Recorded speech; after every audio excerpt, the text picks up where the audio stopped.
Hello, hello, everyone. Welcome in, welcome in. How we all doing? Red, Frisk, Nala, good to see yas.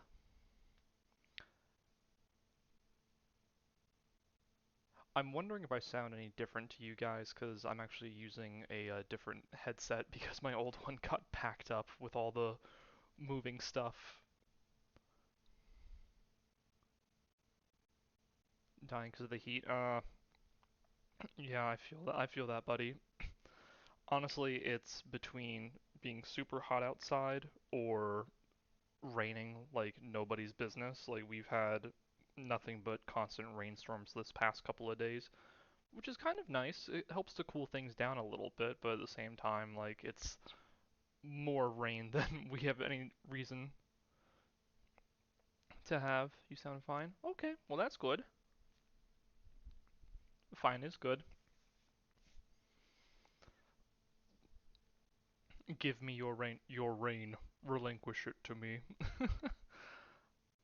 If we could send it up to you, buddy, I would be more than obliged to. But I think we'll take a couple more days, but if it persists, then maybe I'll consider sending some rain your way.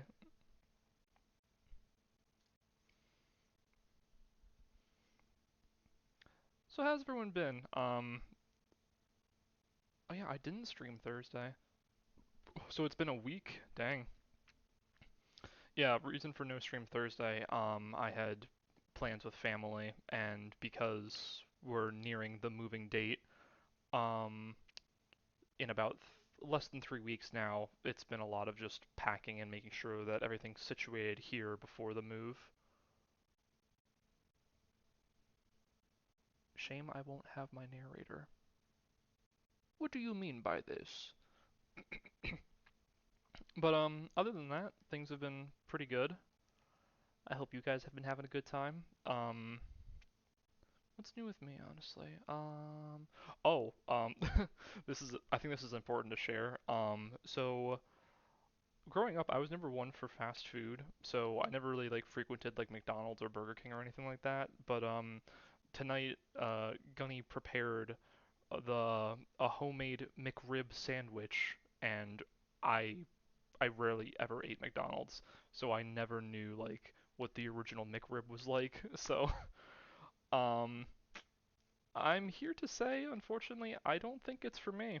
Um, whether it's just how Walmart has it packaged or whatever, but I never thought something that had so much sauce on it could taste like absolutely nothing, but eh, I suppose it's just not for me. Um, I mean, technically, first, I still can technically if you need me to. I would just have to be on mobile, so I'm not. You're. It's not like I can't be the narrator,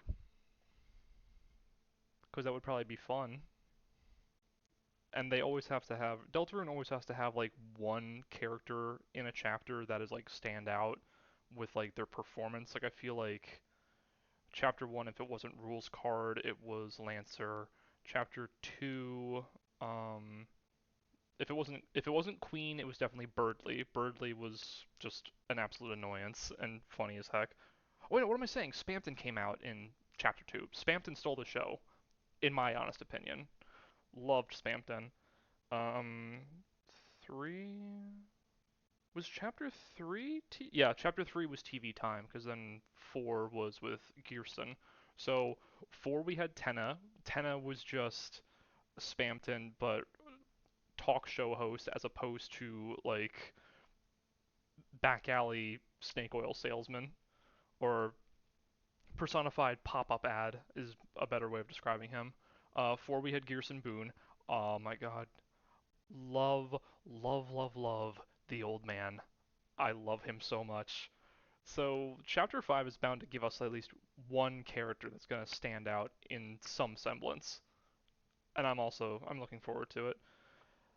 Hey, maybe when all of Deltarune is released, maybe I'll just stream it all cuz I take in a lot of Deltarune, but I have never actually played it myself. So I think it would be fun to actually try it out. It's plant themed. Yeah, it looked like plant or like Japanese, like Edo period, kind of. I saw a lot of like cherry blossoms and that one potted plant looking boss. Yeah, that would make sense if the fountain is in like oh oh Frisk. It just hit me. It just hit me because you said it was in the flower shop. Who runs the flower shop, Frisk? Do you remember? I think yeah, I think I am thinking what you're thinking if you are picking up what I'm putting down. That's gonna be interesting. Isn't there souls like flowers? That's more like Undertale. I mean, Deltarune and Undertale are basically in this. It's the same universe, but there's like I don't know the ins and outs of it all. So a lot of stuff is kind of just theory crafting. But considering that Asgore works at the florist shop, and considering the events of Undertale regarding Asgore and Flowey and Asriel and all that jazz, like something may come of it. Who knows? There are flowers in the shop with the human soul colors. Yeah, I mean, that's just symbolism at its best, so they could come into play. Who knows? Truly. I know not, but we shall see. Well, I think I've been yapping for a bit. How about we get to playing?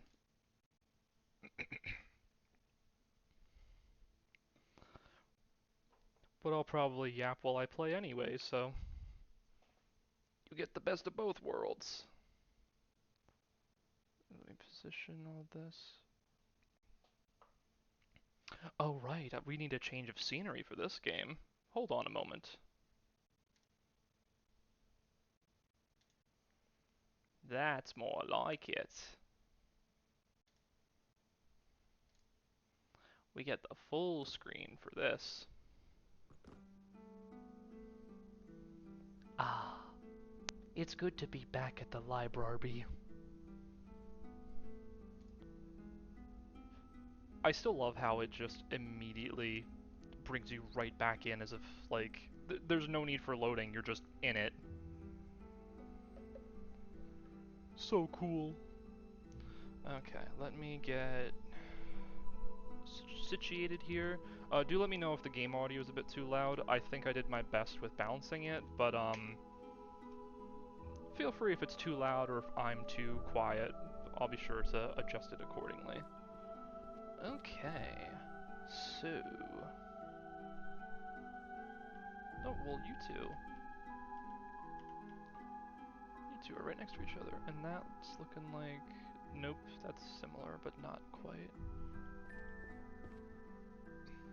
Tidying your room. So many of these books look the same. I think that's what I came to the conclusion to when I first played this. Prioritizing gaming over tidying, but then this one's about cleaning your room, right? Detecting lies through facial expressions and gestures. Cool. Oh wait, yeah, I have my, every book to me spell. Wait, was that the right spell? I thought I'd have more, right? Come hither. Yeah. Oh, I forgot how high I can jump. Hold on. Oh wait, where's tab? Assemble. Based on the topmost book you are currently holding, books that are in the same series will gather in your hands. Why? Are there only 3 in this entire series? I guess so. That's a first for me. Auto shelving. Where was the shelf guide? It was you. Shelf guide. A very short one. Oh yeah, I mean I guess. Yeah, these ones only have 3. Interesting. All right, well let's put them up. Yo, these look like the the bindings for the physical Berserk, the hardcover Berserk novels, where it's just black with like the red coloring on the text. That looks really cool, actually. Okay, psychology of prioritizing gaming. Wasn't there a way to... Hold on. Let's just get all these here. Did they change it so... Usually... Oh wait, no, I think it's...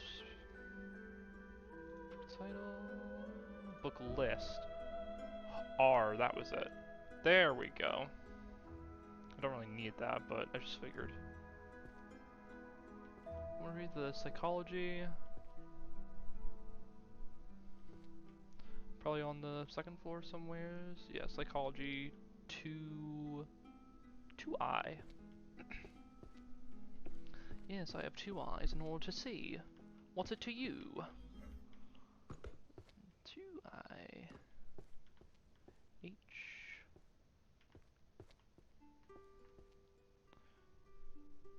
Oh, there you are. Silly, silly me.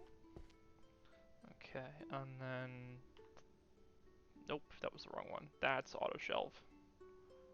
That's just looking for books in the series. 5. A Diary of the Change in the State of Mind Reading.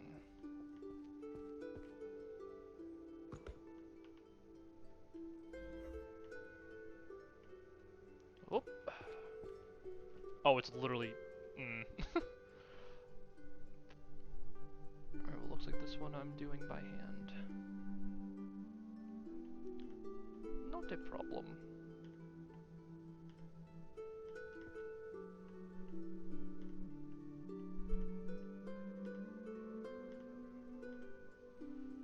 Ah, yes. Next. This one's only a 3-parter. Love stories. Dragon Run, too. This one's all magic. I think this is like...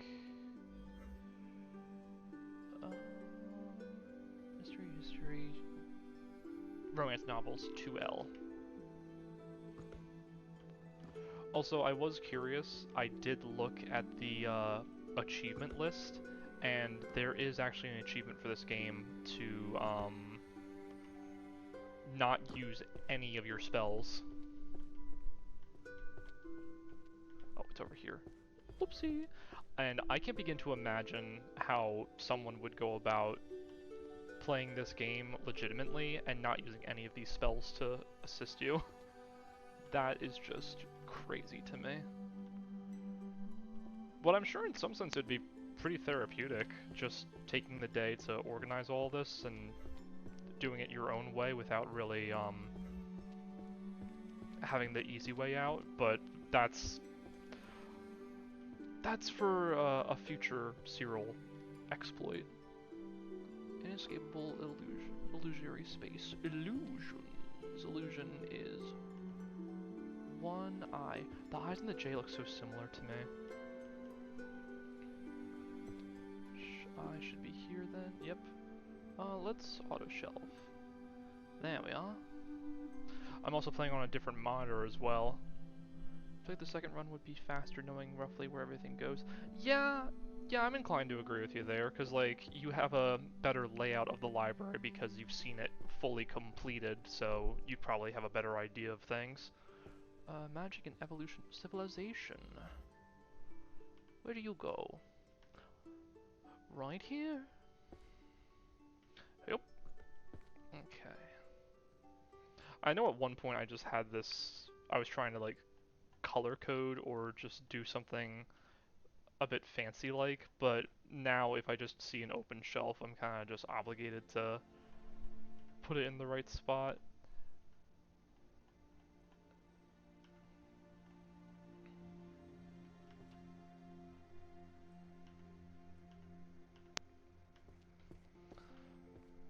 Oh, Red, how is Dave the Diver? I saw you playing a lot of it, and I know Frisk, you picked that up as well. You just finished all of the DLCs, I take it, or? Because I'm kind of interested in trying it out. Because I've tried out Dredge, and I know Dredge and Dave the Diver had a crossover at some point, and they're both like in the similar realm of fishing games, but so many references in the DLC. Really? I've been seeing like a lot of crazy crossovers, but like I wasn't sure if any of them had like if they were legit or not. You blame Red. Why is it that you have to blame people for getting you into something? You can just have a common interest, you know? They are very real to me. Offense and defense. I've been staring at this for too long. Alright, where do you go? Okay. If you say so. Let's throw you here. Perfect. Because it's red. Magic circles and summoning syntax. I would assume this would be summoning magic, so 1J.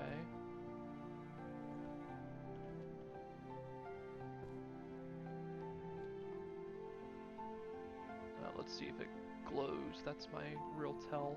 Yes. 3, 4. I wonder if I should get the spell that automatically puts it in order, because that could help, I mean, just a little bit in terms of efficiency. The Grand Compendium of Curses, 100 hexes and 100 dispels. Well, kind of them to put the dispels in with the actual hex. The Book of 100 Problems paired with 100 solutions, more like. What would this fall under? Curses and dispels? Yes, I think yes.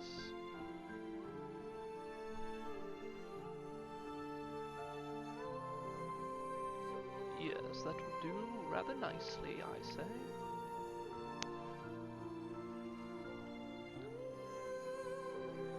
I've never been one to LARP before, but I figured if I ever did something like that, I would like to be an NPC stationed in a library. I think it would be a lot of fun to just... Or like any sort of like business for that matter. Are you going to bed? Okay, Frisk. Have a good rest. Hope it's not too hot and you can rest easy. Those books are Red's nightmare. Oh, which ones were they? The ones I just put up?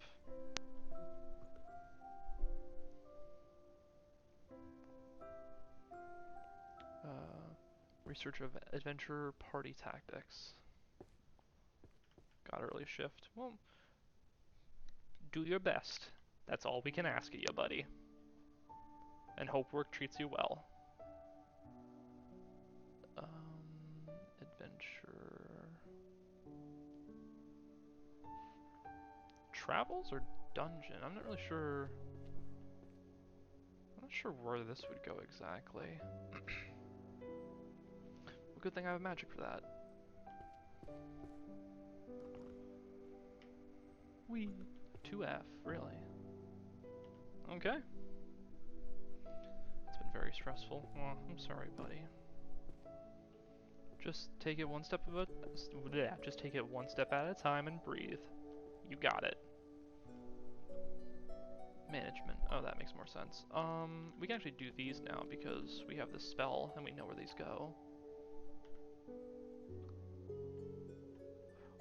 Wait, that actually might be smart for, actually, I don't know if that would be as effective, because, like, imagine you boot up a new save file on this, and you know where certain books go, or you're just on the fly organizing things. You can literally just shelve the books on each shelf, and then when you have the maximum come hither spell, you can go right back to the shelf and you already have one there for reference, so something to keep in mind. Can I touch your butt? You may touch it. Once. Hi baby, how you doing? Just cleaning up some books. Ooh, there's a tall shelf. That one spell isn't refreshed yet, so we're doing this by hand.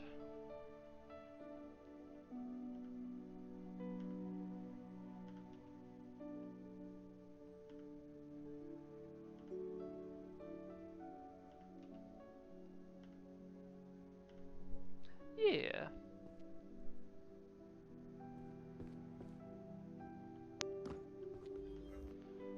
Okay, let's see about this. A kiss rotten spells. Alright, this is definitely under romance. 2L. Shazibby! Shazooby! H-I-K-L. Let's get you back home. Very good. Oh, I forgot I leveled up. Did I level a couple times, or? Oh, I have 3 points. Wow. I would struggle with this game. The beginning really is only the real struggle I felt. As soon as you get enough spells, you can kind of just auto-complete shelves pretty easily. I would have no patience. Where's the lie, though? Baby, I love you, but, patience is not one of your virtues, I'm afraid. And that's okay. I'll put 1 point in sword, I think. Oh, unlock all major magics. Lovely. We could shelf guide, maybe?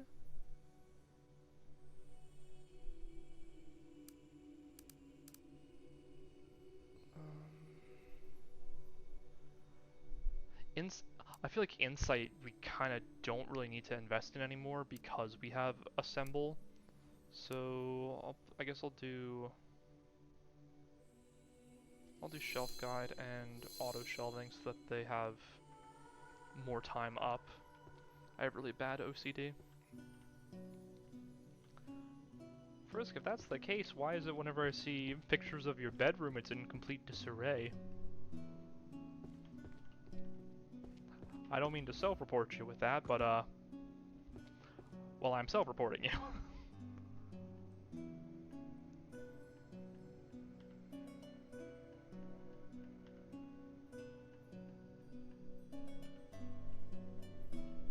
He likes the panicked feelings.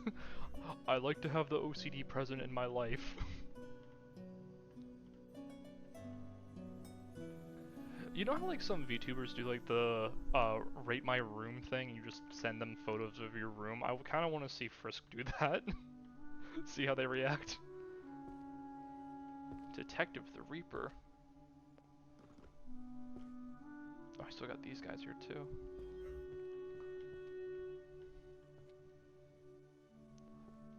Oh, these would be mystery novels? Yeah, 2M. I want to clean the ADHD. Is like, oh, a bird. Babe, I think you and Frisk have something in common. 2 H's over here. I want to do something, but then brain goes, oh, look! Oh, no, are these not mystery novels? Figured they would be. They are not. What are over here? 2M? Really? Alright.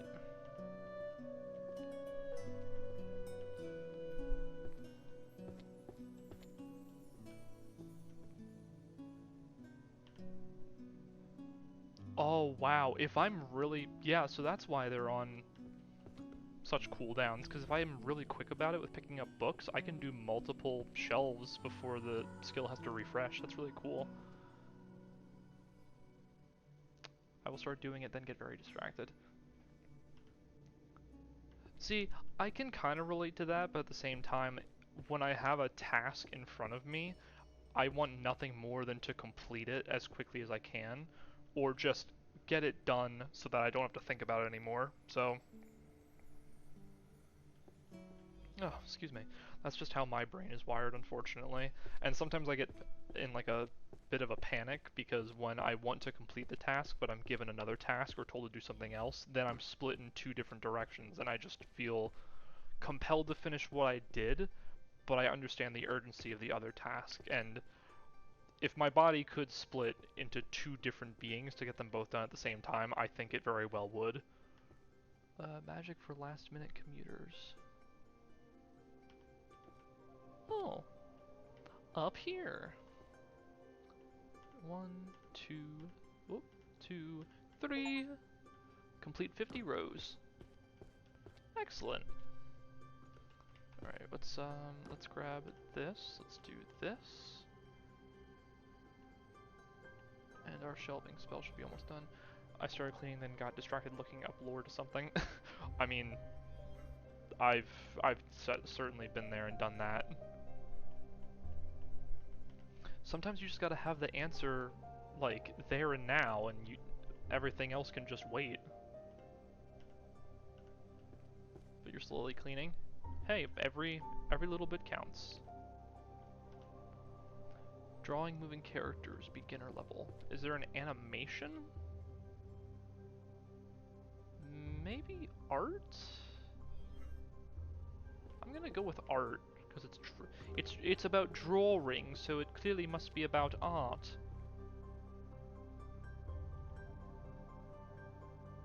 And I was right.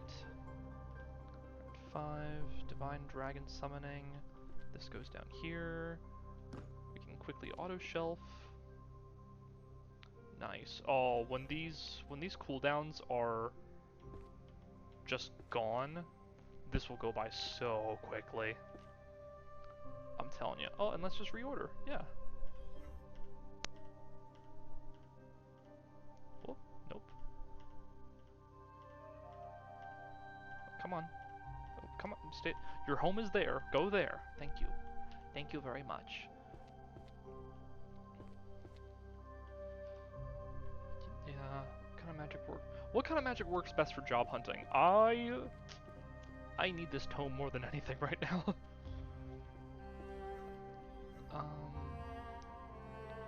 Job hunting. Let's be. What will this fall under exactly?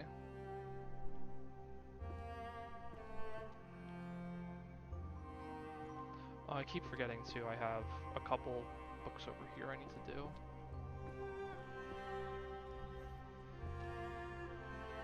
Oh, up here. Do you think if I put in like free run music over this, YouTube would strike me or something? Because I feel like this is very free run adjacent music.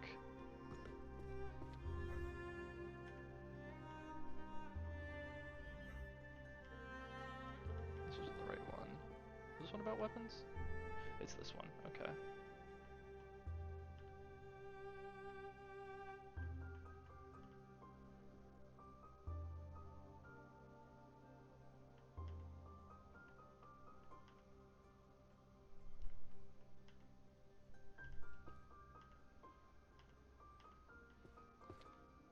Seeing all these books reminds me that I had a book project that I wanted to work on, and I keep finding myself with all this time in the world, but I never really, like when I sit down to actually add something new to the book, I always find myself proofreading what I've written for years now, and I don't add anything to it. I just proofread, fix a few words, and go, alright, that's enough, and then I don't come back to it for a while. But literally, the entire story is written down roughly in my notes on my phone, and it has been for two to 2.5 years, I want to say at this point, which is frying my brain now that I've spoken that into existence. I have the entire first volume laid out in like bullet points and little quips and details, but I can't find the energy to actually write it down. And that is so infuriating to me. Supplementing brain fragments into works. Where do you go? Right up here. Oh, this one's certainly filling out. So what if we do this? Then we can grab this. We can do this. you go over here, we'll do this, and then we'll do this. Oh, no, 4. We do that. Yeah, yeah, yeah! Alright, before I get ahead of myself, I'm gonna go back to ones that I had been previously working on right here.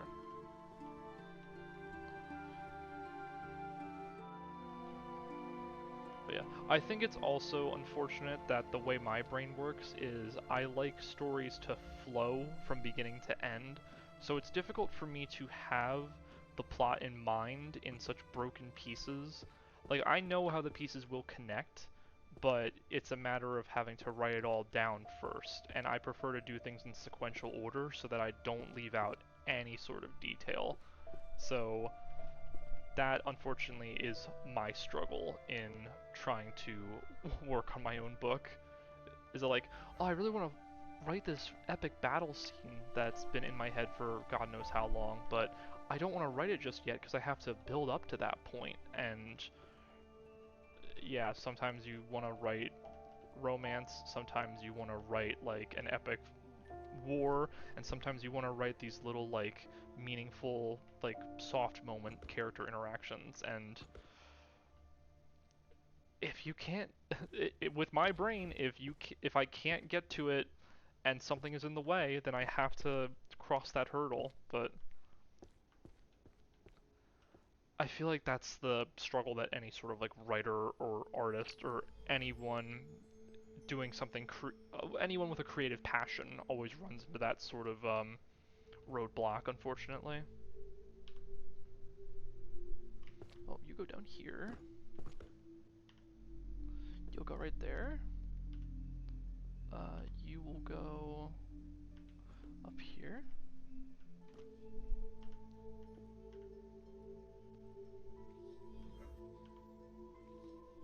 Oh, you go right down here, right?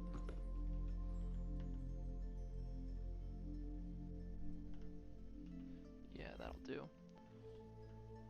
Yeah, compared to the first stream, I think I didn't even look at what my um, stats were when I started stream, but I feel like we're kind of just at a breakneck pace now.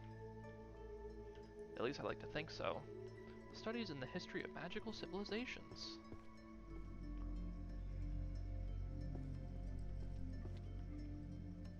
I don't have anything missing, right?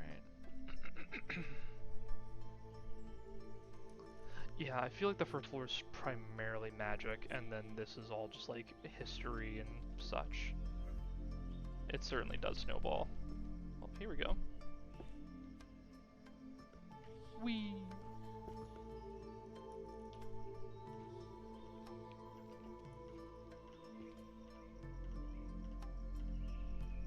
That ordering spell is certainly coming in handy.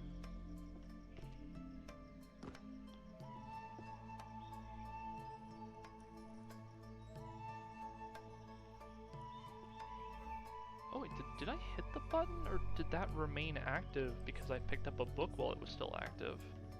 I thought I had to refresh it by clicking.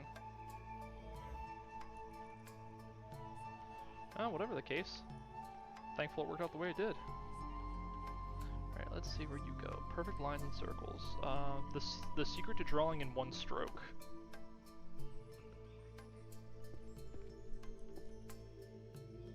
That would go with Art 2E. Should be right here. Yep. Put those right up there. Tactics of the bucket. Vision sealing theft. Wow.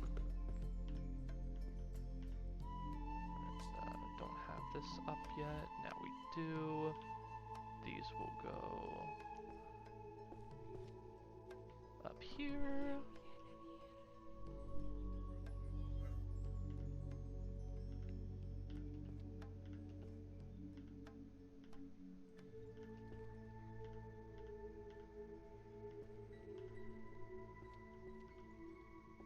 Spoiler prevention magic. Oh god.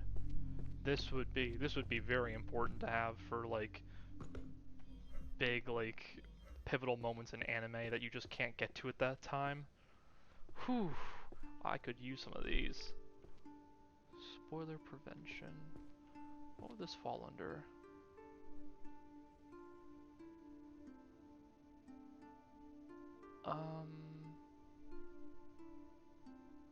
I don't think astrology. Well, also it's 3 books, so it would have to be on one of these shorter ones. It's 1D. Bard and music. I'm just curious where to. Oh, really? Up here? 2C. What's 2C? Daily magic for like daily life. That makes a bit more sense to me. Okay, so I don't have to refresh this. I can just pick up a new book and then it will highlight the next available bookcase. Interesting. That's very helpful. Structural analysis of sorceress equations. Probably mathematics. 2D. Or not 2D. Oh, and there's a book there too that's already been placed, so that will help out. Yep.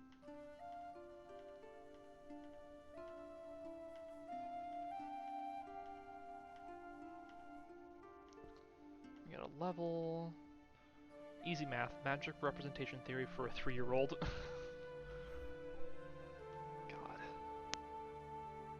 It's a shame that I'm bad at math. I mean, I can do basic mental math, but if it gets into equations, listen, as soon as math starts involving letters and not numbers, that's where I start to draw the line, because I'm just like, why deface a number-based study with letters from the alphabet?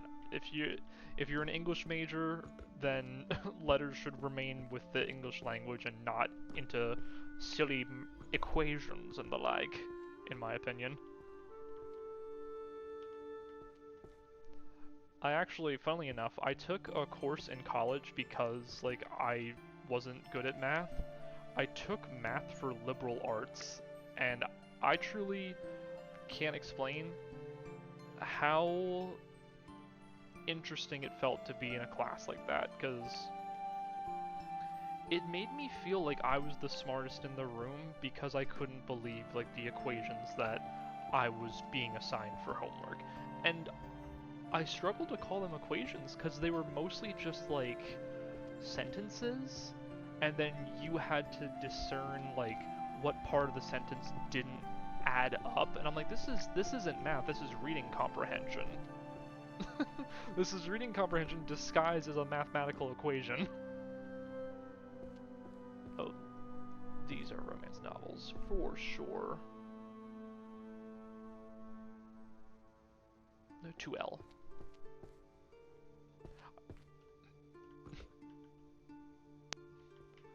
Also, nothing better than just like running through this and then going back to the board and just stopping and staring to be like, what section do you go in? Who are you working for? Alright, here's a book we can grab. Night Parade of 100 Demons. I pray they're staying away from Shibuya.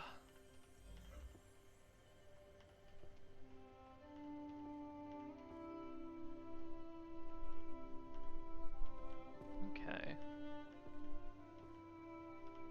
The Transition and Evolutionary History of Magic.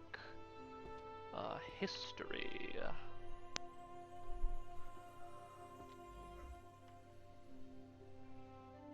2N.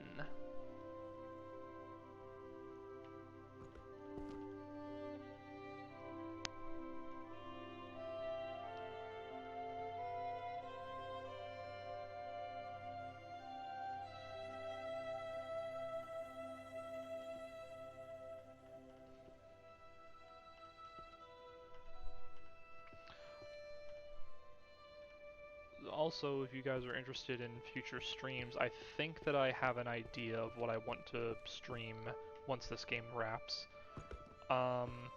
It will probably only take one stream for me to do because it's such a short game, but it's to prepare for another soon-to-drop game in the series, and I want to introduce you all to it before that, much like Dark Deity, because at some point I'm going to be playing Dark Deity 2, and then I'll be playing this game in question, and then its sequel, and then the third installment will be coming out,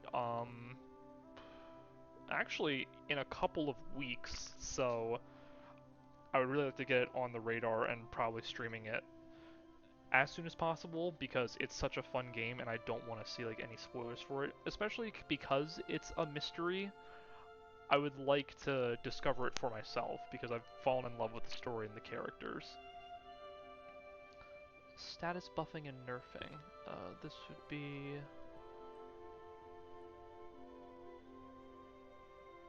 What is the fox scheming? Why has she thrown a hee hee hee into chat? Sounds like fun? Oh. I thought you were scheming or something. Enchanting, so that'd be 1G, I suppose. Scrunch her.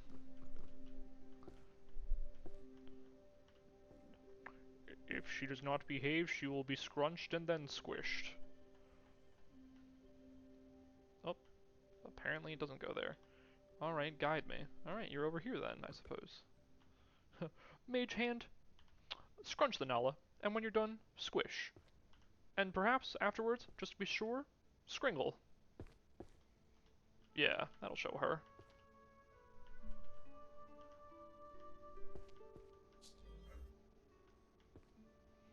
Strange tech from another world, the ultimate language C++.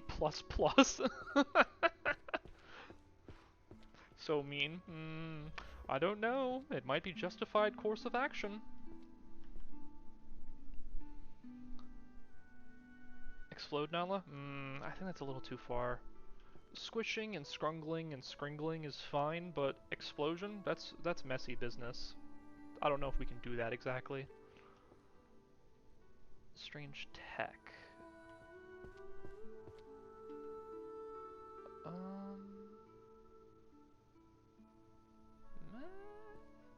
Nobody said there'd be math.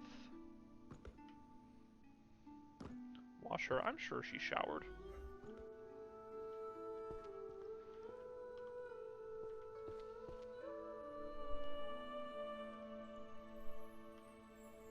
She is an elder fox being. She has the sensibility to shower when she needs to. Meanwhile, Frisk is a slime. Do slimes need to shower, Frisk? Like, are you water soluble? How would that work exactly? I'm curious.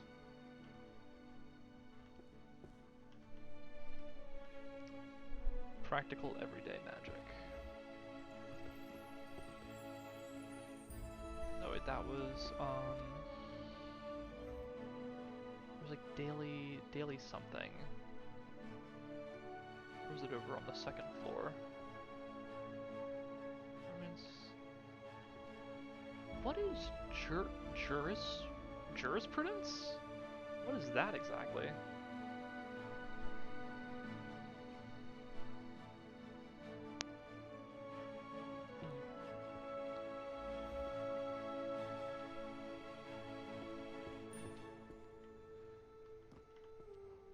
Perhaps I'll go to... Actually, yeah, you know what? Hold on. Let me get this first. Get them all here. You go right behind me. Let's toss you all up on the shelf. Alright, 4 principles of the healer's ethics. One day I'll get lore. Hey, if you need lore, I'm happy to oblige. That is my favorite part of character creation, is developing the lore for why a character is the way that they are. And with lore comes trauma. God, do I love giving my characters trauma when they don't need it. Makes them so compelling, right guys? The 4 principles of the healer's ethics. So healing magic then, yes? 1K.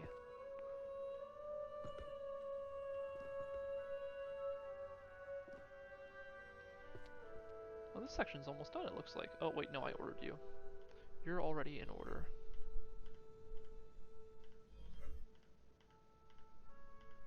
Come, nope. Oh, Oh, come on now. There we go. I'm thinking of ideas. I know you've been busy. Yeah, I know. I appreciate you being considerate of me being busy, but like, just let me know. Like, shoot me a message. If I'm busy at the moment, I can always schedule you for another time. It's just that easy. All you gotta do is ask. My door is open, friend. Zombie. This would be necromancy, which is be over here. 1E. Simple enough. Let's organize you and get you all back in your home. Good books. Oh yeah, let me see what section that is. 2K. Let's see. Have I put anything in that section yet? I've put one thing in this section. Grand Compendium of Magic. Oh, of course. The book that I have put in the jurisprudence section is a book about jurisprudence and doesn't give me any sort of context clue. I love it. You go down here. And you'll go right on the shelf. And then you come to me. Where do you go? Oh, right up here.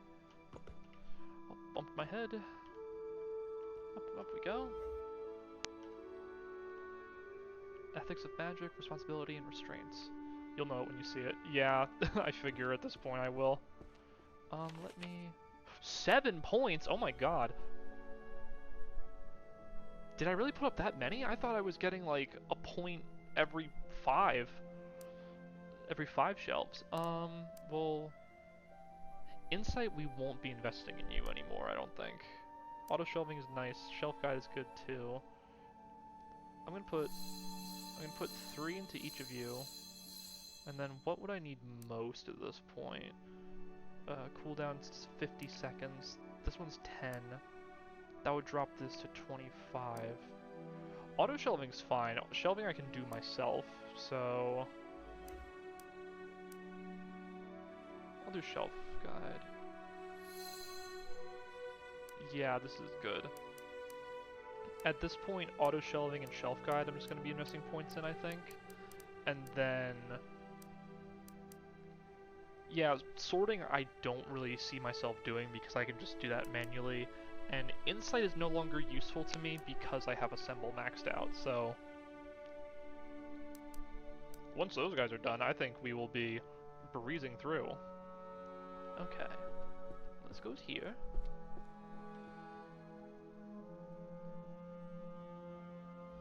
Had to wait for that to finish up. Alright, so we grab, we call, right behind me, we can auto shelve, grab.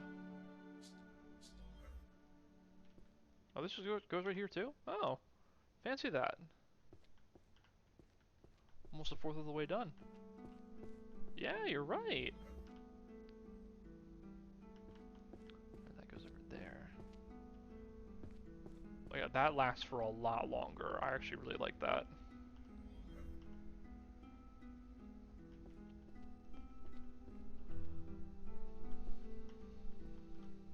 Theory and practice of hero summoning from another world. Oh, it's an isekai how to do book.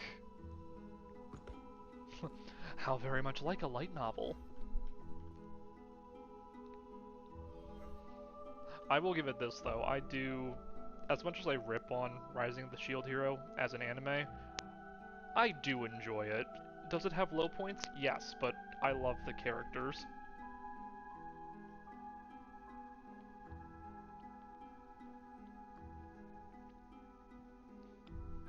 Taking a refreshment break there. Actually, I have yet to see Season 4 of Shield Hero. I wonder if it gets any better. Hero summoning. If this goes in jurisprudence... It does not. Also, I hope I'm saying that right. I've never seen that word before, so like I have no idea how to go about pronouncing it. It does not. Oh no, Nala. Did you watch season 4, Nala? Is it just as disappointing as 2 and 3, unfortunately? Don't tell me that.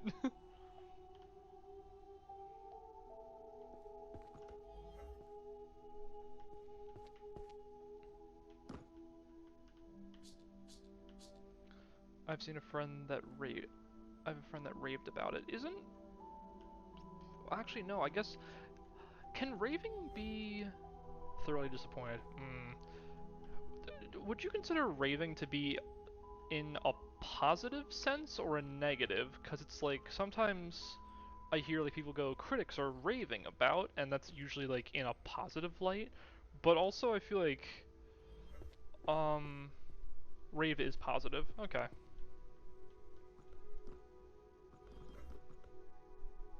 I guess I see like raving and rating like sounding similar, so sometimes I feel like it could be used as like a negative connotation, but I also tend to get words confused with one another, so sometimes I say something and it's not at all like applicable to the conversation, and then people go, "What?" And I go, "I mean this." And they're, "Well, you're right, but you're using the wrong word." And I go, "Oops, sorry."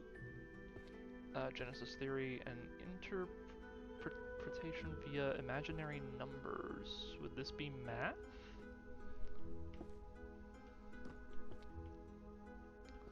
Math's over here, and it has 3 books. Maybe... Oh, but that is a shame. I don't know what happened. I enjoyed Shield Hero. I liked Shield Hero Season 1. Like, Season 1, I had no real notes, and then I felt like it kind of just went downhill, and there's been no way of it, like, bouncing back. And I find that really unfortunate, because I genuinely thought it was a interesting watch, interesting story, but there was nothing to, like, grab my attention and continue to grab it. Like, it just kept feeding me weird plot points that I was like, well, why are we here? Why are we doing the things that we are doing? How are they advancing the plot? And I don't know. It also makes me feel a little bit better about myself, because believe it or not, on top of the book series that I want to eventually make a reality one day, by the way, we're officially a fourth of the way done. Um, on top of the book series that I want to make a reality, which is the high fantasy um, adventure story that I'm working on, there's another one that was more like an isekai that I wanted to work on, but the main, like, character and her powers kind of stemmed from an existing character in Shield Hero already, and I felt really bad because I'm like, wait, they took my idea, but my idea's not published yet, so technically it was their idea first, and then I feel like an absolute fool. But I completely forget her name, but there's a character in the end of season 2 of Shield Hero, but she was like a gem mancer or something, like she could use gems, and I don't think they confirmed it in the actual um, anime yet, but it seemed like the gems had like souls in them, but I'm a gem? Thank you so much. Welcome in, buddy. So the character like utilized elemental gems, but one was broken and the shield hero mended it, and when they later got into a confrontation, wait, shelving failed due to, oh, I didn't mean to hit that one. Whoops! Uh, thank you so much. The gem failed to attack because he had, mended it, so when she sought to attack him, the gem literally, like, said, like, I'm sorry, and stopped its attack. It bared a lot of resemblance to the character that I had an idea for, where basically, borderline, it's an isekai. There's a bunch of kids in college, and their one friend, they would grow up playing D&D together, and then as the years went on, it was harder to get together for sessions, but the one girl the one girl just kind of felt obligated to stick around with her, whether if it was just to be like good-natured or if she felt bad for her. But now that they're in college, it's just that oh, Everyone's Elvish, the graceful speech of the forest. Lovely book. Um, so they're just hanging out in college, and they want to essentially do like a final hurrah before they graduate, but no one is on board with it. Like they're all wanting to do their separate things. Like they've moved on to extracurricular activities and sports scholarships, and just falling out of interest to doing D&D entirely. So one day the one girl goes into like this curio shop and finds these like gems and is warned that they hold like a certain magic power to them, but of course she's not going to listen because reason X. Haven't really got that far in the planning of it yet, but she would basically take the gems, convince everyone to sit down for one final game, and when they all hold the gems, the true power of them would come out, and they would be sucked into the fantasy world that the game is based in. And basically, one of the main characters has to go throughout this world and find the gems of her friends so that she can hopefully bring them back to the real world so that they're not stuck in this fantasy realm. And I hadn't given it too much thought, but like that was pretty much the basis of it. I wanted it to be like really inclusive as well, so I was trying to have like a very like varied cast of characters. So like with most fantasy novels, you have like a human, probably some elves or like a dragonborn, stuff like that. I was trying to do that same thing, but with like actual like different backgrounds for people. So like I had one character who was gonna be of Native American descent, one of Japanese, just because I felt like it added a bit more, like, oh, one of them would be Irish. I had like a really good thing going for him, but excuse me. I felt like it would just be interesting to try and like do something like that because it would be kind of out of my realm because I typically just enjoy writing fantasy, but having reality grounded in fantasy seemed like a bit of a challenge for myself that I wanted to do. I feel like at this point I've just been rambling about nothing, but I just like to challenge myself sometimes with my writing. Like, I like to, sometimes I'll look up writing prompts, and if it's a little bit out of my comfort zone, then I try my best to make it work. Like, I didn't think that I was a fan of horror, but when I wrote, like, my first thriller short story for Writers' Comp in high school, I actually found myself really enjoying it because just... This will be weird to say, but I find it interesting when you write a character and you just make them so simplistic in a sense, or even complex. Like, they could have, like, certain standards or ideals that they abide by, and then when thrusted into like a horror or scary scenario, you watch like their ideals start to crumble because they're faced with these impossible odds, and it kind of like drives them to madness to the point where they kind of become irrational in a sense. And I find that really interesting with writing certain character personalities or motivations and such. Surgical baby. Hey, Quinn. How you doing, buddy? You've caught me monologuing. Where's that from? Oh, that's from Incredibles, though. You sly dog, you got me monologuing. This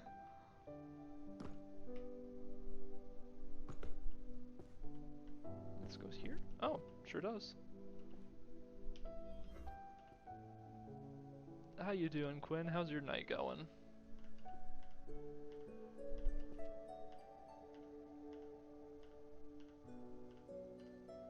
Oh, come on, get up there. Also, I appreciate y'all spending your time here. I know the World Cup is a hot number going on right now. Whether your attention is split between me and the World Cup or you're just here for me, I appreciate your presence. Y'all are cool in my book. Where? Oh, this one. I'm surprised actually. I usually am not one for sports, but I'll admit I have found myself sitting down at my parents and other places just like watching and enjoying the World Cup for what it is. I cannot for sports. Yeah, no, I feel that, Nala. Like, usually I would agree with you and be like, yeah, I'm not really into it. Like, I can still at least be there to be like, oh, cool, that shot was really awesome, or oh, that guy really did a number with that save on the ball. But like, I'm not about to get into like statistics or who's your favorite player, because then I'm just gonna bust out like my favorite Pokemon and they'll be like, oh, you're a faker, and I'm like, yeah, sorry, don't know what to tell you. Not a fan of the sports balls. What am I doing? Over here.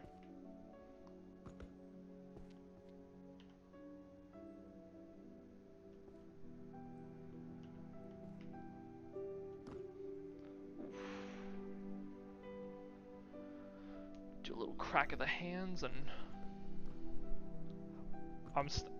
my fingers are articulated in such a way where I'm just like going between like a bunch of different keys and my hand was starting to cramp a little bit. I'm just like, okay, just breathe, you can do it. Okay, what are we looking at here? Oh, I already organized you.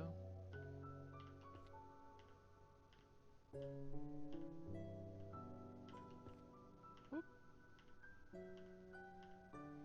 There we go. Oh, Red, thank you for the hydrate. Appreciate that.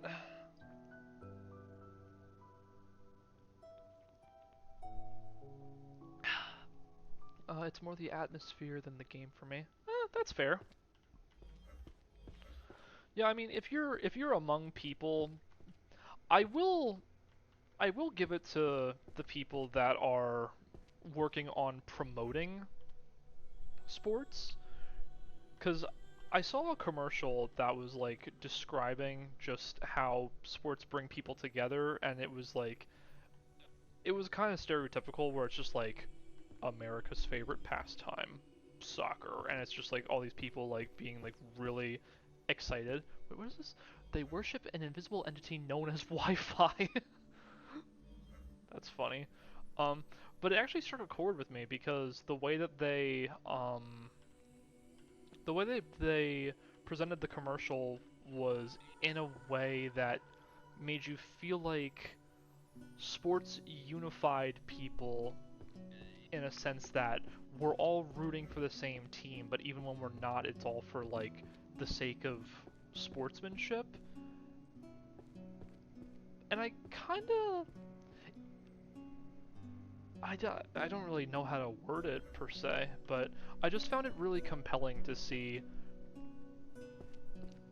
how they made the commercial made you feel like you were part of something bigger, and that like rooting for a team and being among folks that shared in a common interest but might have like an opposite stance on what team you're rooting for, you're still like with all your heart rooting for like a cause, for someone to win something, and it in a way it kind of just like touched my soul, as funny as that is to say, but just having these people like so compassionate about something that I truly don't understand kind of made me feel like not so much I was missing out, like I wasn't grasping something, but I felt almost moved in a way. Like moved by something that I couldn't begin to understand or didn't really have much knowledge of, but seeing how passionately they cheer for either side made me feel like really compassionate.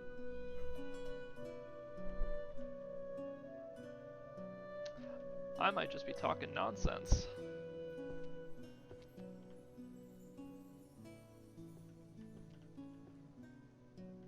I mean, at the end of the day, I'm just a nerdy guy who plays cozy and nerdy video games for an audience of 10 to 15s of people at a time, so I'm just here for the vibes. And I'm glad that I get to share that time with you guys, because you're my community. You guys mean a lot to me. Even when I'm just what I feel is talking about utter nonsense, you guys might gain something from it, or in turn I might learn something from y'all.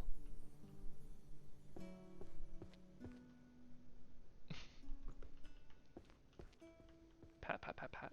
Thank you, thank you.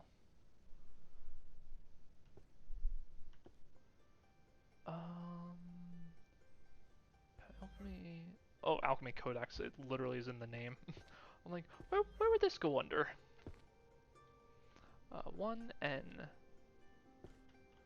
Oh right, I forgot that these things light up blue when it's fully completed. I wonder if I'm close to any of the other ones.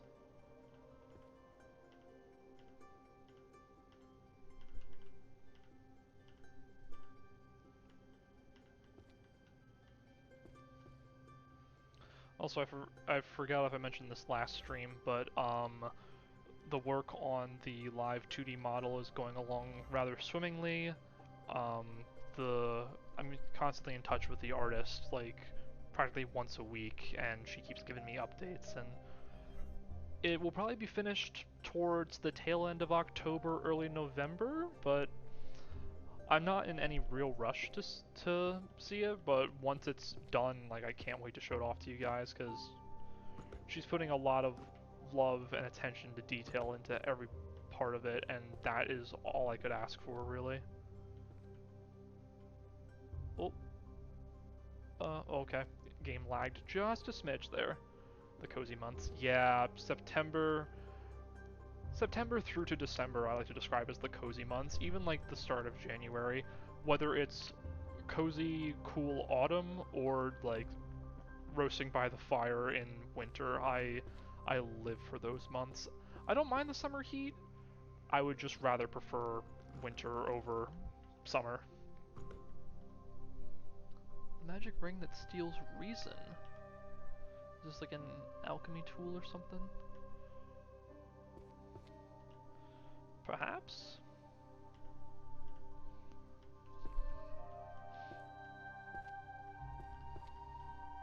No, I completed you. Okay. I can't afford to keep getting distracted. Instead, let's get distracted. Oh, nope.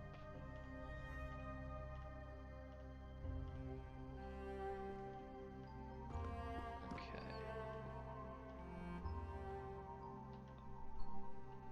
I swear, some notes of this sounds like it's part of the Freerun soundtrack.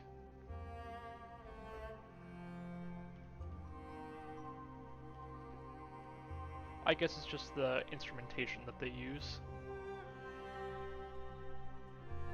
And boy, howdy do I love it.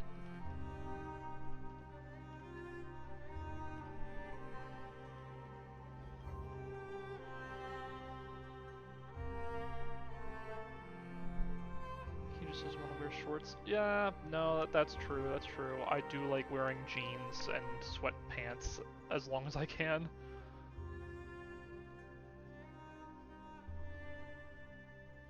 Clothes are optional in Florida. Spoken like a true Floridian.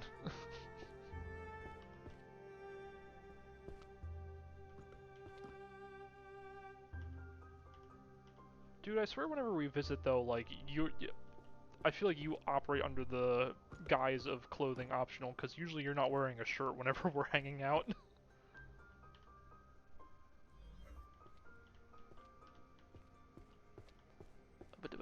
Up here, and we go there, and we get this guy. So we can just grab this, put that up there. That's gonna run out, but that's fine. Hiring magician training and evaluation system. Might as well organize. Magician training.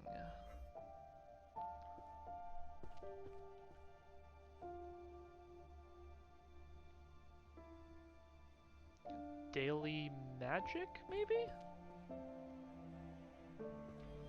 Let's try it while this is on cooldown. No! Okay. Fine then, we'll go over here. To F.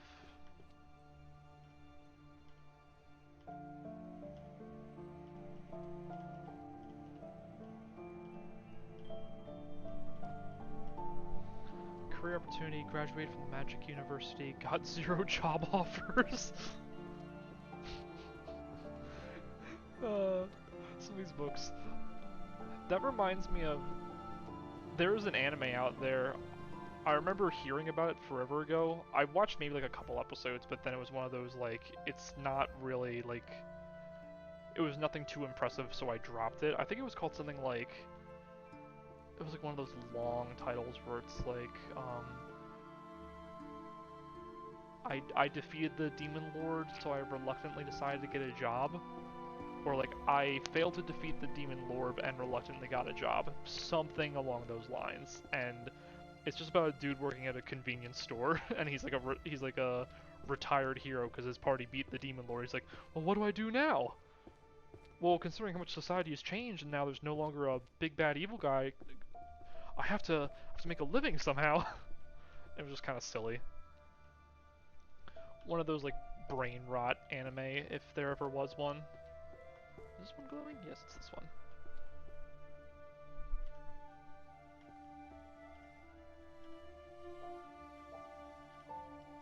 Although sometimes fantasy brain rot is just what you need, and I'm not talking Konosuba. Everyone knows Konosuba. I'm talking like talking about Vending Machine in Another World, or what's another good one? Or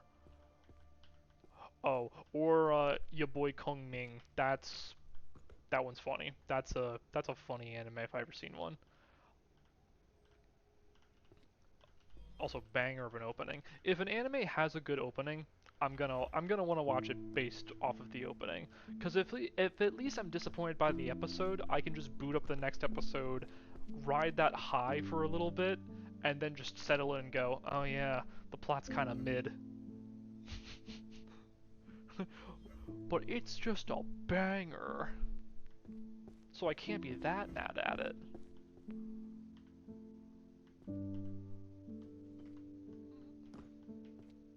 Oh, come on. Get down. Get down. Get down. Get down. Get down. Get down. Get down. Get down. Get funky.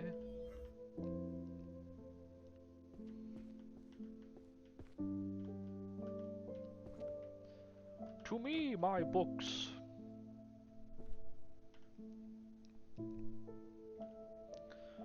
The beautiful thing about 2026 is you can be mad about anything. True.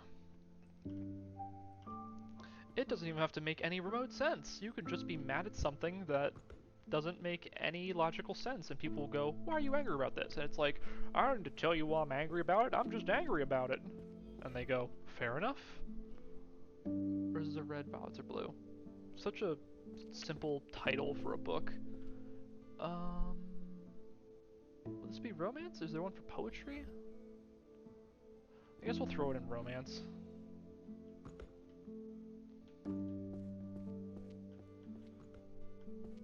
That'd go here then, right? Romance.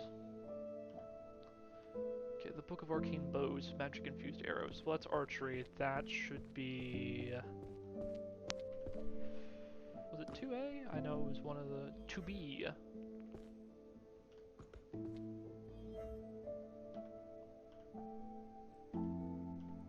Yeah, I remember one of the book sections was literally just all about archery.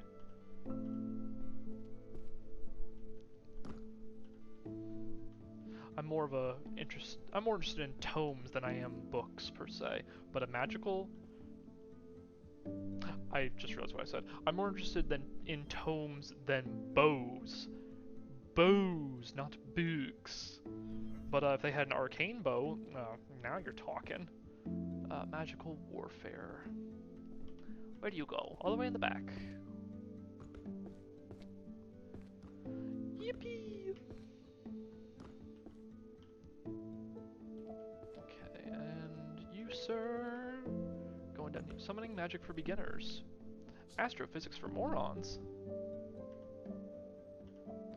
The mathematical geometry of magic circles. You're going right up here.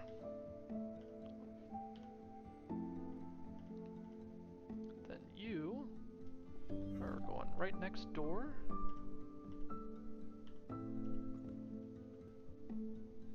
Alright, I got 2 more rows and then I should have a bunch more ability points to spend. That'll be good. How many levels do you have now? 7. About to be 8. I guess like whenever I do like the small like 3 book sections, I'm not thinking that they work towards the shelf, because like a shelf in my eyes is like these larger ones. But I'm glad that I'm getting more experience than I thought I was. And I'd say I'm making pretty good time. I'm probably gonna finish this Thursday, I feel. We might get like halfway in terms of completed shelves, but I'll probably definitely polish this off on Thursday. That way we can start next week fresh with a new game.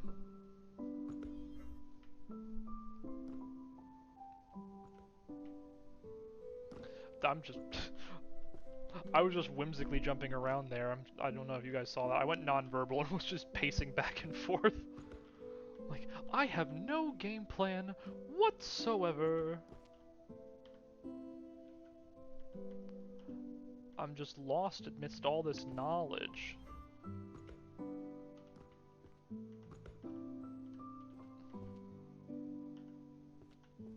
You go over here. All these books to me. All of you go up.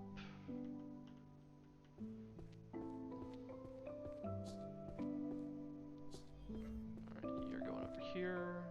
Can I get there in time? I don't think so. Oh, I just missed it. Okay, we'll throw these books up on the shelf and then we'll do our upgrades.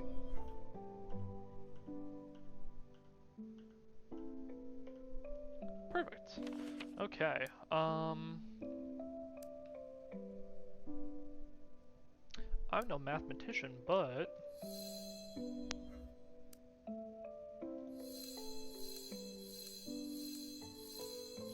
Alright, which one do I want to max? Actually, neither of them. Sword. So many archery books. That's what I'm saying. So many books about archery. I choose archery. It's just my boo, man. I don't know where I went. Truthfully, I just went off on a brave tangent. 10 volumes for one specific thing. Yeah, especially with just archery. Animal oracles, prophesizing match results. Alright, you're going down here.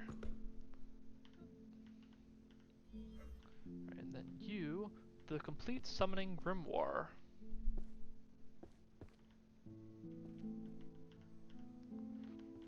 Alright, we speedrunning now, ladies and germs.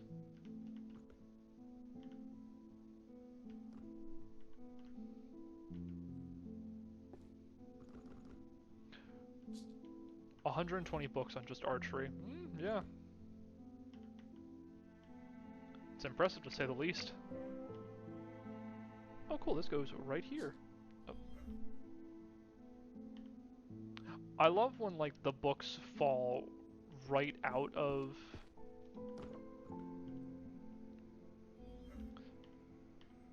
like the books just resting in front of the shelf. It just makes things so much easier. And I'm impressed I have yet to pick up another book in this section. I mean, based on my own comment, there should be a book like right in front of it. Unless, I do admit earlier on, I did just toss a bunch of books from the top floor down to the bottom floor, so that probably wasn't doing me any favors.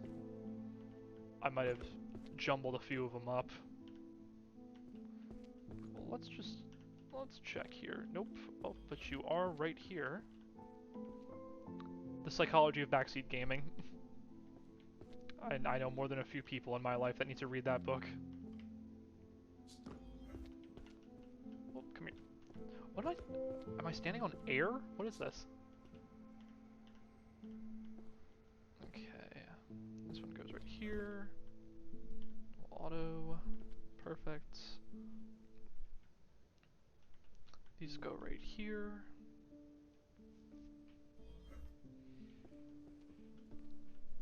Am I one of them? No, I think you're fine, buddy.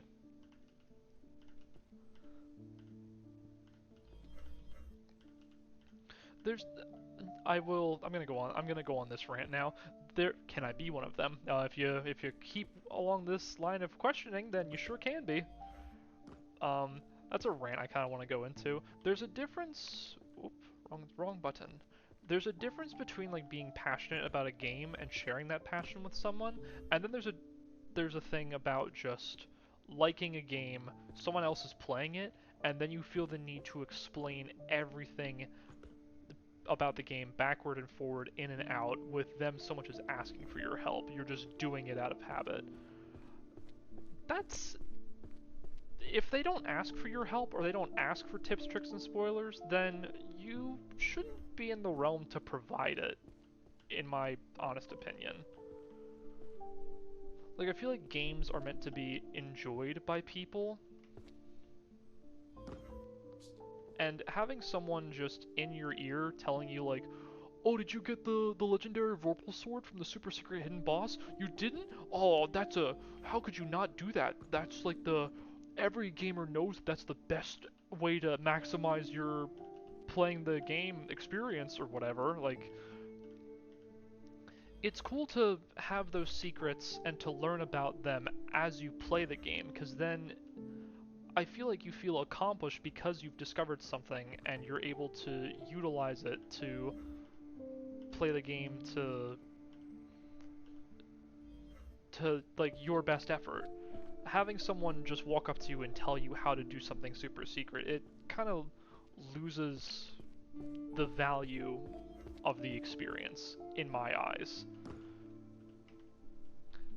So usually what I tend to do, if someone's playing a game that I know a lot about... Oh, hold on, I did that out of order. What I like to do personally is I just like to sit there and be like, oh, do you have any questions about it? And then if they have like any genuine questions or concerns regarding the game, then I can go, oh, did you want to hear how I went about doing it? And if they say no, then I go, okay, cool, I'm gonna watch in silence, and if you need help, just let me know. Like, I feel like it might be a bit insistent because you're like, oh, let me know if you need any help, and they might not want help, but it's just something that you like, that you want to see how this person does things. There's a fine line between nudging someone in the right direction and backseating. Exactly.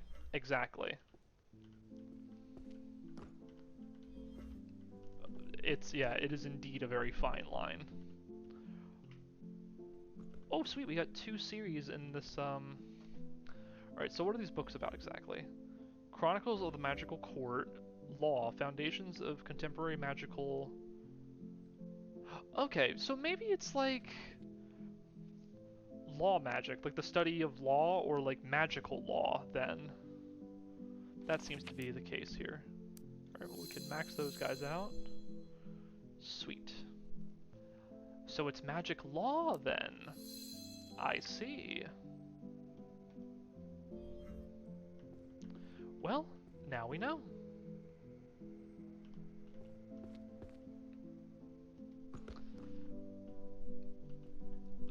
Yeah, I actually have a story about backseat gaming, which is why I might have gotten a little bit passionate about it. When Undertale first, I think therefore I am, nice title. When Undertale first came out, I knew that a lot of like people in college that talked about it at length, and I thought, oh, I just started playing Undertale. Maybe I'll bring it over and people might see me playing it, and then we can all like talk about it.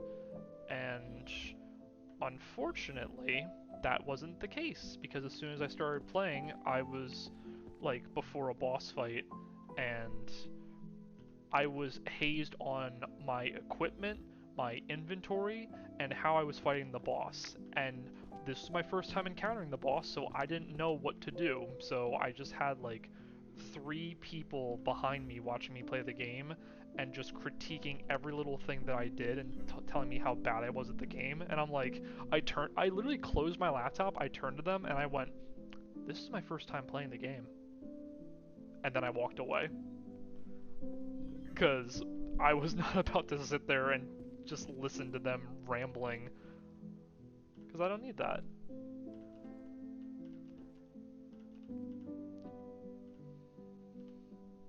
And unfortunately, sometimes that's all it takes to sour your gaming experience. Like maybe there's a game that like you really were looking forward to, and then someone comes along and just ruins the experience for you.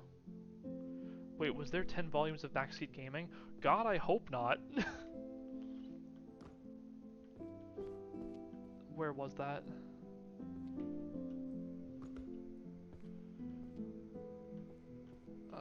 Those were detective, C++, bestiaries.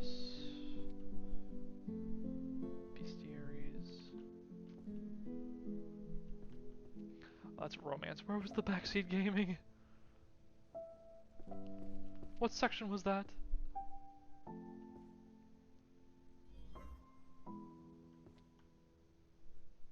Magical Forces. Got 0 job offers. Was it down here? Nope. No, this is all magic. I think it was up on the top floor. Those are detective novels. That's the court. Oh, Psychology of Backseat Gaming. 10 volumes of Backseat. Yep, 10 volumes of Backseat Gaming. There's also The Psychology of Prioritizing Gaming Over Tidying Your Room. The Diary of the Change in the State of the Mind-Reading Girl. Oh, so these are all psychology books? Curry-flavored poop, or poop-flavored curry? Excuse me? Excuse me? No, just no.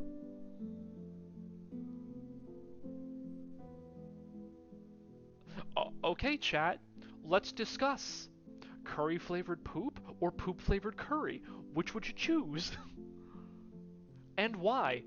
And cite your sources if you can.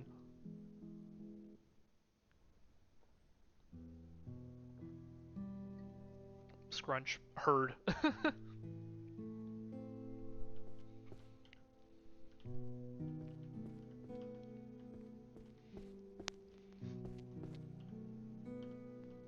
Believe it or not, I've kind of been interested in Payday, if only for the music, because I've heard like a few musical tracks from Payday, and I think like the soundtrack is awesome. I know literally nothing else about it. Actually, no, I lied. I've seen a few Russian Badger videos where it's like, wife told me it was her, the Dodge build. God, do I miss her. Those boys have no reason being as funny as they are.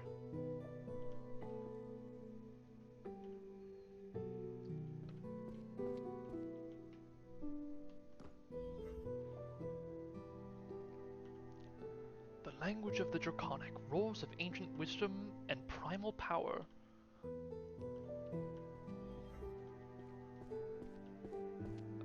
As the Dovahkiin say, Fusroda. There's like a minimum of 300 pages per book.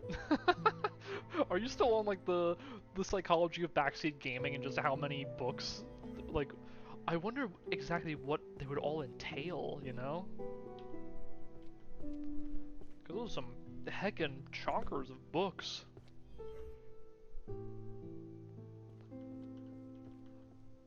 Oh. Oh, the lights lit up. Oh, cool, cute. That's really nice. I wonder why it did that. If like, because I figured the passage of time would occur a lot quicker, but like it seems like, oh, hold on, I need that, please. And for poop flavored curry or curry flavored poop. Oh yeah, the 300. That's a lot of pages to discuss that.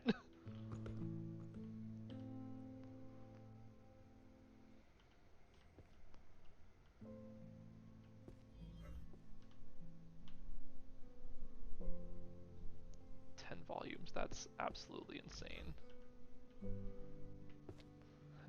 To have the time to sift through that subject is. Imagine going to a lecture hall and that's like something that's pitched to you. Like, how would you go about answering a question like that?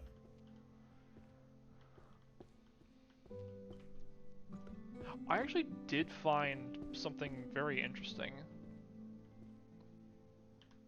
Roughly 3,000 pages of that. Yeah. Hold on. Let me do one more bookcase, and then I want to share something with y'all that had me taking a moment to like analyze it fully. Complete the 200 rows. We're a veteran librarian. Yeah, I guess we'll just put. Oh, that maxes. Oh. Oh, sword maxes at 5, not 10. Alright, well the rest of our points are going into insight, and then we'll have all of the major magics completed. And we're halfway there. Okay, let me pull this up real quick.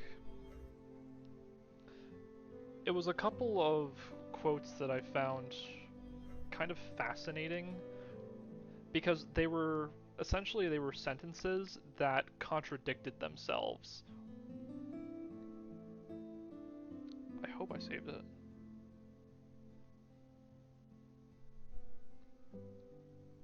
Oh no, those are paradoxes. Oh, I don't know if I saved it. Dang it.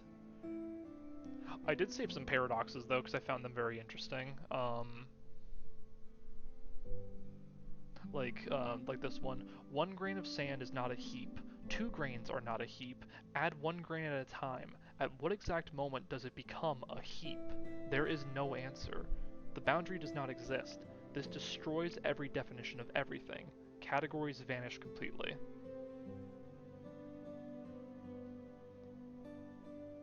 Or, where's this one? Oh yeah, like, the Grelling-Nelson paradox. Some words describe themselves. Short is short. English is English. Others don't. Long is not long. Now consider, heterological, meaning words that don't describe themselves. Does heterological describe itself? If yes, then no. If no, then yes. Language devours its own meaning. And that just had me like sitting with like my head in my lap, just reeling for a good 5 minutes trying to understand it. And at some point I understood I truly can't fathom or understand it because of like the structure of the sentence and how it's pitched to me. And I find that kind of infuriatingly amazing. Just like how the English language works.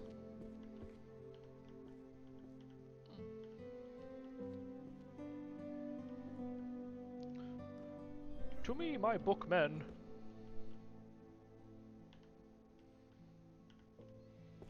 Alright, you... Where do you go? Oh, right over here. Eldritch sentence. Yeah. Yeah, you read that and call it Cthulhu, and you're gonna be on the ground convulsing in no time at all. Oh, oh, you go over here. Oh, this will finish this section out. Oh. It's blue now! Wow, only 2 at the back wall are completely finished. That's kind of crazy. Over. Jump.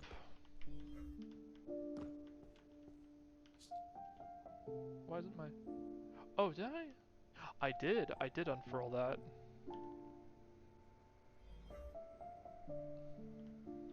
Okay. Oh, we hit the halfway? Oh! Oh yeah, we did before I pitched, like, the paradoxal sentences. I think we hit the halfway mark. Very cool. Very nice. Oh, wait, nope. I have to get the... I have to get the combination down of, like, keys on where to go and how to do it. Yeah, that's sort of the Codex of Truth Verification.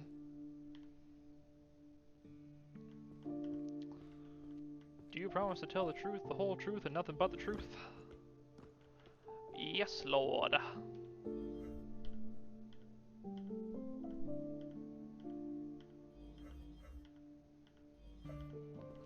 Okay, the Warrior's Creed. Only cowards become long-range mages. So this is definitely Warriors, right? That's, 2A. That just sounds like a warrior. I cast iron! Just hits you with a pan. Or what's the other comic where it's like, what do you do? And it's just a dude, like, with a clenched fist. He's like, I cast fist. And then it, like, pans back, and it's just a giant, like a nuclear explosion, but the top of the cloud is just like a giant fist. That's the kind of barbarian I like to see. Alchemy and inflation, the gold collapse.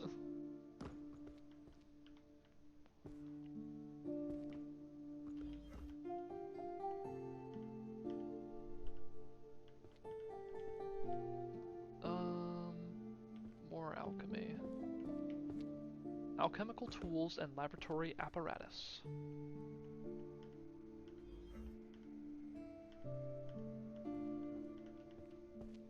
It'll be so nice to just walk through this library too once it's fully completed and just like looking through all of the different sections at the books. When the job is finally done and you can look back on all the progress that you've made in fixing things up. You ever get that gratification? I feel like that's something that people just get naturally, where after you've completed a task that took like a lot of willpower and blood, sweat, and tears to get through, once you turn back and look at how far you've come, like you kind of, at least for me, you just feel like this weight lifted off your shoulders, like finally it's done, I can move on to better things, but then I can look back on what I've accomplished and really just take it in and appreciate it, because every little bit helps you grow. Like every step you take helps to shape you into a better person, and harnessing your craft or embracing your passion.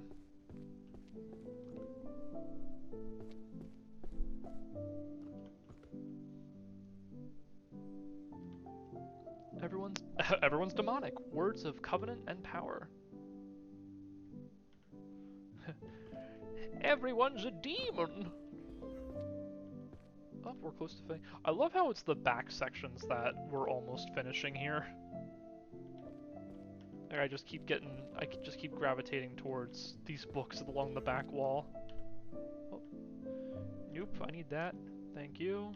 Thank you. Potion safety and storage manual. I could really use that.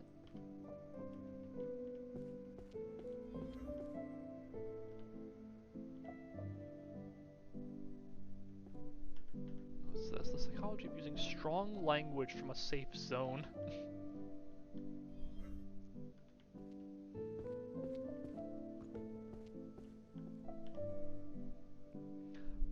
10 volumes of wizard swears. Alright, you guys go in here. Let's organize.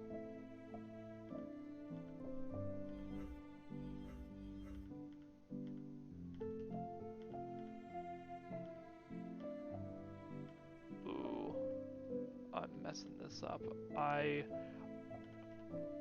feel like I've been pretty thorough with things, but I would hate for like all of these shelves to be finished and then it's like I'm missing like a book location somewhere.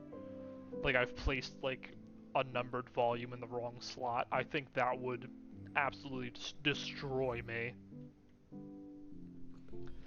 I did look, there is also another achievement for like I think it's like you're fired or expulsion, where you place all 3,072 books, but none of them are in the right position.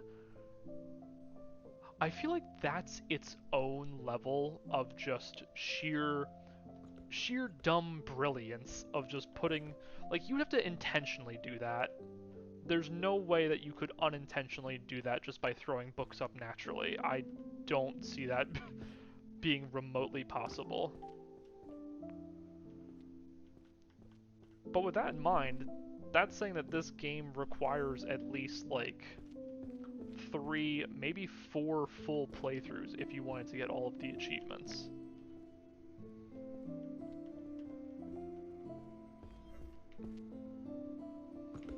Which is kind of crazy to think about.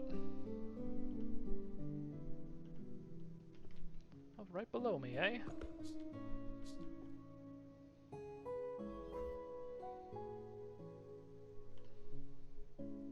The Dark Sonata, music that attracts calamity. It is tot musica.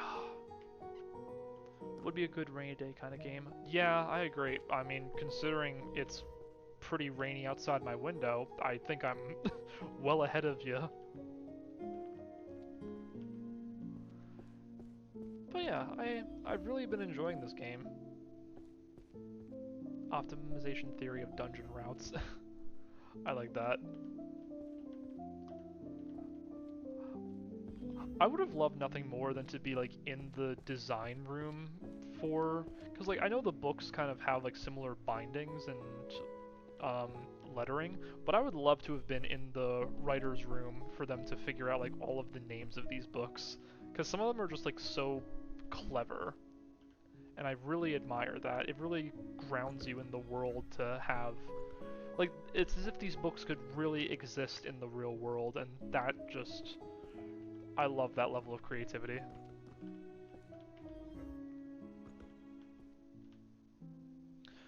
A compendium of useless magic from around the world. This is the section that Freeran would frequent. What is this? It's a spell that dries your clothes. Can't we just put it out in the sun? Yes, but this does it instantaneously. Alright. Job inequality. Low salary, even as a licensed sage.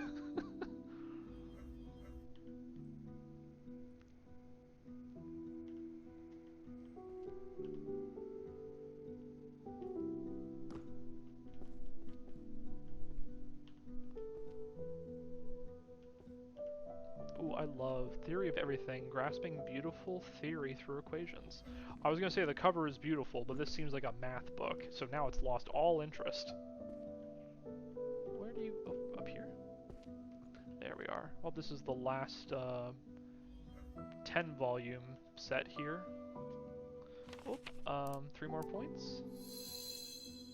1 more point and we'll have that maxed. Whimsy minus Whimsy minus 1,000. Literally, it vanished almost instantaneously. I was like, ooh, pretty! Math? Ugh. Alright, once we get 14 more rows, I think we'll have maxed out all of our major magics. And that's gonna be pretty awesome, to say the least. Let us... Whoop, nope, hold on. I need you. I need you there. Down here.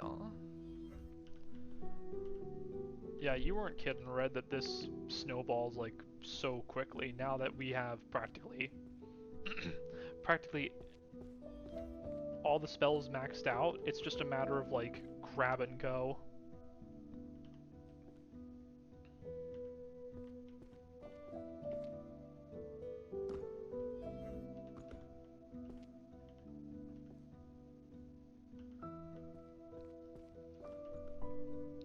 Oh, where? Oh, right up here.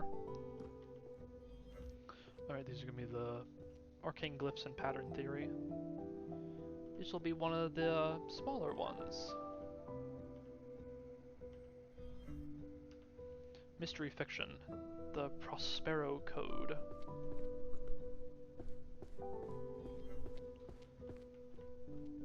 I need to get back into reading mystery stuff. 50 more shelves to being 3/4 of the way done.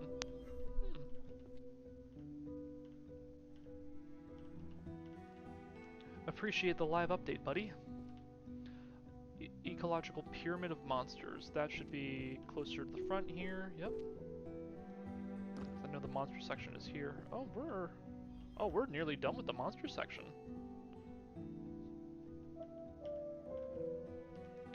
Civil liability within adventuring parties.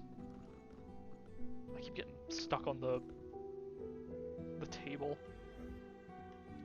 What we got here? Introduction to Arcane Market Systems. Where art thou? Thou art here. Thou art I. Romance novels. Senior and the Beast. Signore.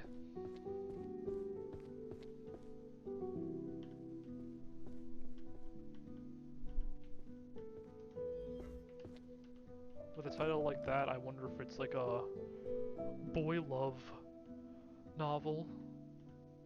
Oh, have to bring those back up. Yep, there we go. Stealth arts, techniques to becoming techniques to becoming heir.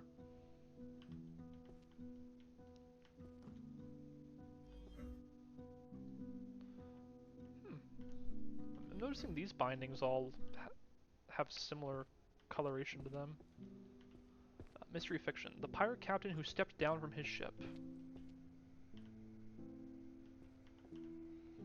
Stealth techniques, that was just where we were. Concealment among nearby objects.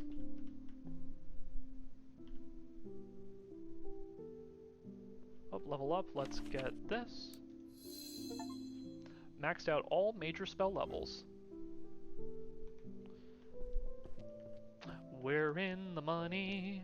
We're in the money. The cursed workplaces of a magicless world. Oh, you are straight back. Pardon me, table.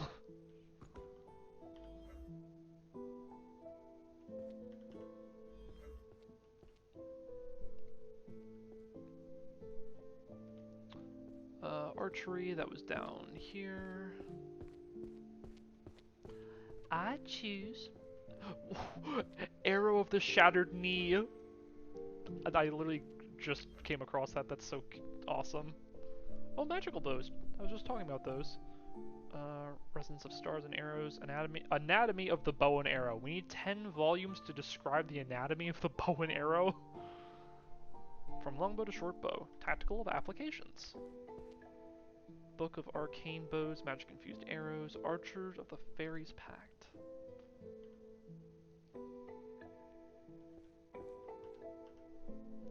Transtemporal Summons and the Law of Causality.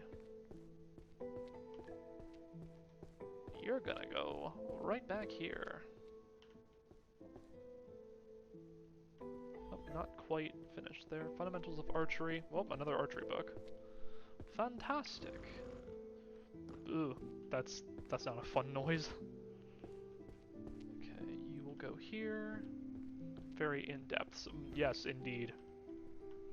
Monocurrency systems and their evolution. I feel like that's going Yeah, is this going to our infamous?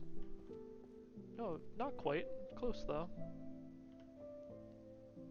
I thought this was gonna go up on the jurisprudence section. Work culture. The mage who changed jobs to a sweatshop. Ooh.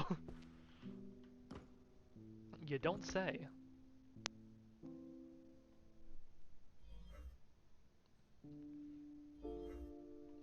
Yeah, okay.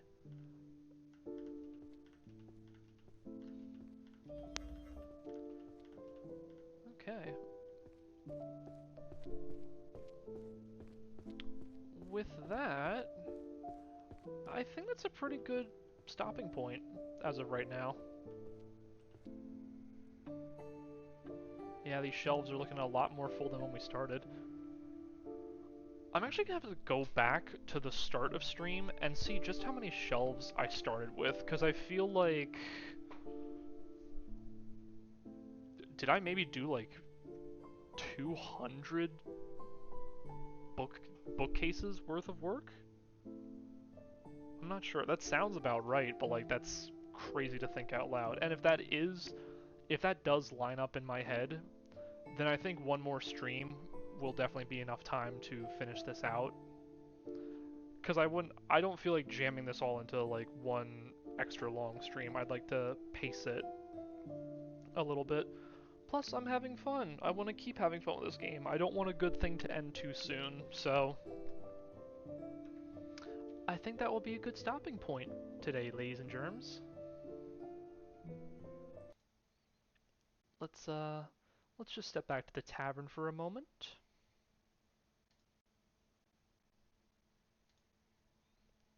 Ah, yes. Good stuff. We can have the background music on just for a little bit as we wind down.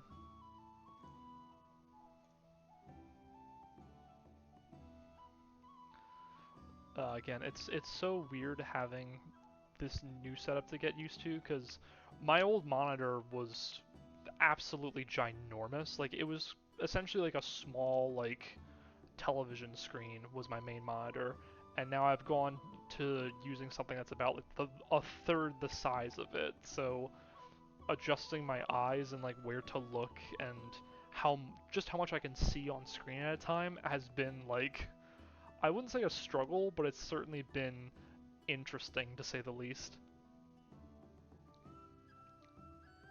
What is this here? Oh yeah, I was just looking at the achievements. Arrange all books on the shelves, but left the library without completing a single row. Complete the game within 3 hours? Dang. That's that's a challenge. And then complete the game without using major magic. Oh, at least 10% of people have done this already.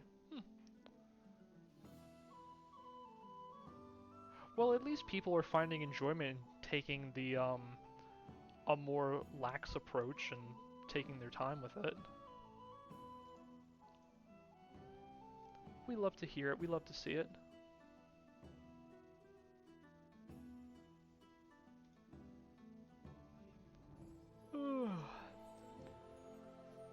Well, my friends, it has been another lovely evening cleaning up the library with you all, listening to my silly little elf ramblings, but I always appreciate the company, and I hope you guys had a good time as well.